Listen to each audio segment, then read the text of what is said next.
Hi అండి. ఎంతో సింపుల్గా రుచికరమైన కోడిగుడ్డు ఎల్లిపాయ కారం అండి. చాలా బాగుంటాయి. టేస్ట్ చేయడానికి కూడా చాలా ఈజీ ప్రాసెస్ అండి. 5 మినిట్స్లో అయిపోతుంది. ఎల్లిపాయలు కారము కొంచెం జీలకర్ర అయితే మిక్సీ పట్టుకోవాలి.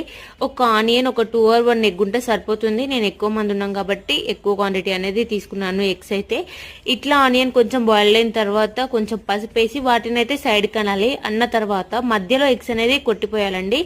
ఇది కొంచెంసేపు కొట్టిపోసిన తర్వాత ఒక 5 మినిట్స్ అనేది క్లోజ్ చేసి ఉంచాలి. అప్పుడు ఏమవుతుందంటే కొంచెం ఉండలుగా అవుద్ది కదా, అప్పుడు మనం కలుపుకోవాలి. కొంచెం రోస్ట్ అయ్యేలాగా చూసుకోవాలండి.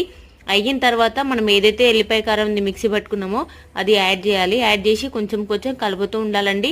చిన్న పెట్టుకోవాలి మంట అయితే. ఇట్లా చేసుకొని వేడి వేడి అన్నంలో వేసుకొని తింటే చాలా బాగుంటుందండి. టేస్ట్ అయితే ఒక్కసారి ఈ టైప్ ట్రై చేసి చూడండి. నాన్ వెజ్ పికిల్స్ కూడా పనికిరావు, అంత స్పైసీగా రుచికరంగా ఉంటుందండి. ఛానల్ అయితే కొత్త స్టార్ట్ చేసిన సబ్స్క్రైబ్.